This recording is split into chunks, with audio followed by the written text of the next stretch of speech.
नमस्कार।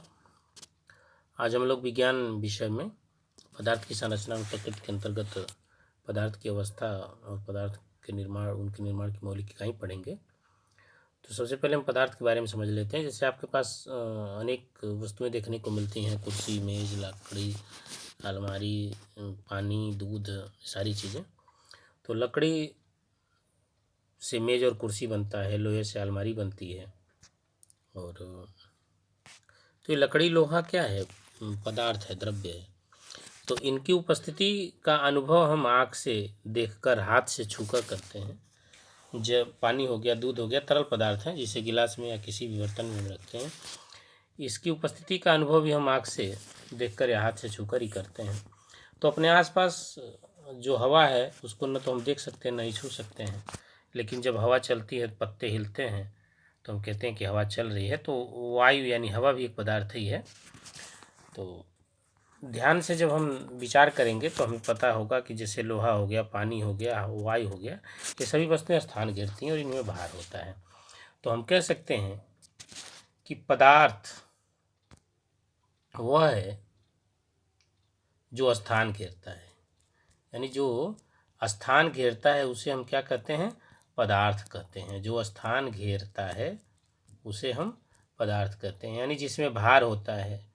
यानी इस प्रकार हम कह लें कि पदार्थ वह है जो स्थान घेरता है, जिसमें भार होता है और जिसका ज्ञान हम अपनी इंद्रियों के द्वारा कर सकें, उसे हम पदार्थ कहते हैं। अब पदार्थ के निर्माण की मौलिक इकाई, पदार्थ के निर्माण की मौलिक इकाई, पदार्थ अनेक छोटे छोटे कणों से मिलकर बने होते हैं जिन्हें हम अपनी आंखों से नहीं देख सकते, जिन्हें हम परमाणु तथा अणु कहते हैं। परमाणु पदार्थ का वह सूक्ष्मतम कण है जो स्वतंत्र अवस्था में नहीं रह सकता, यानी सामान्यतः दो या दो से अधिक परमाणु संयोग करके परमाणुओं का समूह बनाते हैं, जिन्हें हम अणु कहते हैं। यानी सामान्यतः अणु दो या दो से अधिक परमाणुओं का समूह होता है जो आपस में एक बंध द्वारा जुड़े होते हैं, और यह बंध अणु के परमाणुओं में परस्पर आकर्षण बल के रूप में होते हैं। अणु को किसी पदार्थ के उस सूक्ष्मतम कण के रूप में परिभाषित कर सकते हैं जो स्वतंत्र रूप से अस्तित्व में रह सकता है तथा जो उस पदार्थ के सभी गुणधर्म को प्रदर्शित करता है। एक ही तत्व के परमाणु अथवा भिन्न तत्वों के परमाणु परस्पर संयुक्त करके अणु बनाते हैं। अणु किसी पदार्थ की संरचना का सबसे छोटा कण है जो स्वतंत्र अवस्था में रह सकता है किंतु रासायनिक अभिक्रिया में भाग नहीं लेता है। कह सकते हैं कि अणु किसी पदार्थ की संरचना का सबसे छोटा कण है जो स्वतंत्र अवस्था में रह सकता है लेकिन रासायनिक अभिक्रिया में भाग नहीं लेता है। परमाणु पदार्थ का सूक्ष्मतम कण है जो स्वतंत्र अवस्था में नहीं रह सकता किंतु रासायनिक अभिक्रिया में भाग लेता है।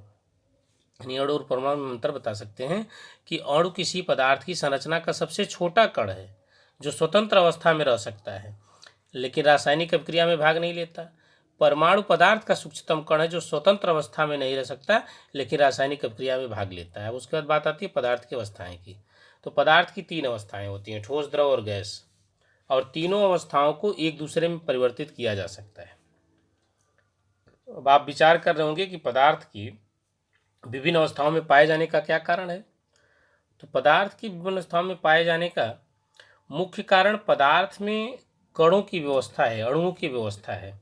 जैसे ठोस, तो पदार्थ की ठोस अवस्था में कण अत्यंत पास पास होते हैं, समीप होते हैं, जिस कारण उनके बीच अंतराणुक स्थान, अंतराणुक स्थान, दो अणुओं के बीच के स्थान को अंतराणुक स्थान कहते हैं, कम होता है। यानी ठोस की विशेषता होती है। जैसे नीचे वाले चित्र में आप देख सकते हैं, जैसे ठोस के कण हैं तो इनमें देखिए दो जो कण हैं ये बड़े समीप हैं, पास पास है, नज़दीक हैं।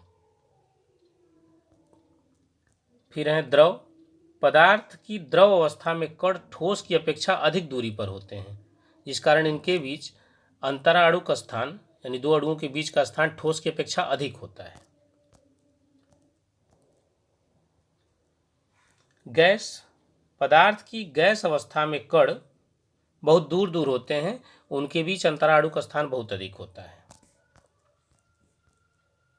पदार्थ की आणविक संरचना, अब यहाँ स्पष्ट हो जाएगा। कह रहे कि पदार्थ के कणों की व्यवस्था में उपरोक्त अंतर जो ऊपर बताया गया है उनके अणुओं के बीच लगने वाले बल के कारण होती है। यानी दो अणुओं के बीच लगने वाले इस विशेष बल को अंतरा अणुक बल कहते हैं। यानी प्रश्न आ जाए कि अंतरा अणुक बल किसे कहते हैं, तो दो अणुओं के बीच लगने वाले विशेष बल को अंतराणुक बल कहते हैं। यह एक प्रकार का आकर्षण बल होता है जो अणुओं को आपस में बांधे रखता है।